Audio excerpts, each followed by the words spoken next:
John was recalled, iwapo Yohana aliitwa tena, John, in the book of the Revelation of John, the book of Revelation chapter 4, katika kitabu cha Ufunuo sura ya 4 verse 1, mstari wa kwanza, John is recalled. Yohana anaitwa, Come up here, njoo hapa juu, that I may show you what's about to happen on that earth. ili kwamba nipate kukuonyesha kile ambacho karibu kutendeka katika ulimwengu huo. And the church also is about to be recalled. Na kanisa pia liko karibu kuitwa. How should we prepare for it? Je, ni vipi tunapaswa kujiandaa? Because for John, kwa sababu kwa Yohana, it is what Swahili people call ghafla bin vu. ni kile ambacho Waswahili wanaita ghafla bin vu. All of a sudden, ghafla bin vu, unexpected, pasipo kutarajia, unannounced, pasipo kutangazwa, unthought of, pasipo hata at kutarajia, an hour that he least expected. kwa wakati ambapo hakutarajia. Heaven opened, kisha mbingu and the voice said, zikafunguka. come up here. Ndipo na sauti ikasema, njoo hapa juu. How about you? Je, vipi kuhusiana na How ought you wewe? to prepare?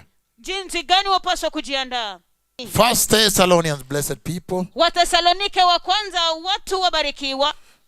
What is the message? 1 Thessalonians. How do we prepare? Ujumbe ni upi? Je, ni vipi twapaswa kujiandaa? How does the Bible tell, how does the Lord tell the church to prepare? How did he tell the church to prepare? Ni vipi ambavyo Bwana aliliambia kanisa kujiandaa? 1 Thessalonians chapter 5 verses 2 and 3. Kitabu cha Wathesalonika wa kwanza sura ya 5 mstari wa 2 na wa 3. Okay, so I can read from verse 1, it's very powerful. Ninaweza kusoma kuanzia mstari wa kwanza, ni ya nguvu. Now brothers and sisters, Basi ndugu zangu na dada about the zangu, times and the dates. kwa habari na nyakati ya majira, For what? kwa For ajili going back home. ya kurudi nyumbani. They were also caught up in that scenario of asking, we like it. This thing you're talking about is good. This kingdom where our kingdom where we're returning is good. So to tell us, when is the date so we can prepare?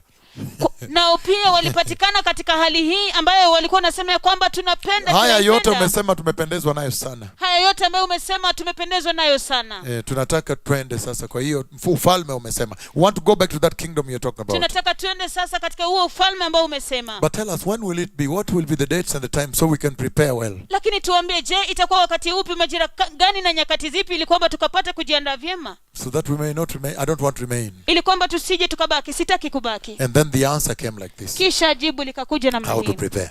Kutoka hapo. You say, now brothers, anasema basi ndugu and sisters, na dada, about times kwa habari za nyakati and dates, na majira, we did not need to write to you. hatuna haja ya kuandikia. For you know very well that the day of the Lord will come like a thief.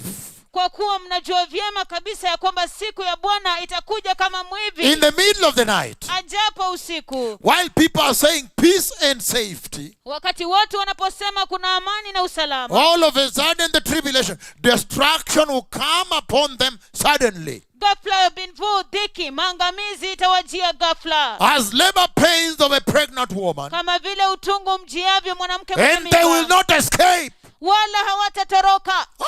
Ai.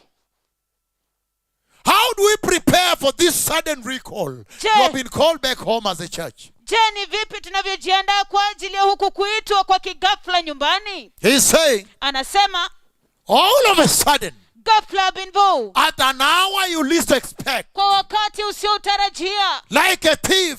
kama mwizi. Because I know the thieves, they come at an hour you least expect. Kwa sababu ninajua ya kwamba wezi huja kwa wakati ambapo humtarajii. Meaning therefore, Kumaanisha kwamba kwa he's hivyo imploring you anakuhimiza to be ready all the time. uwe tayari kila wakati.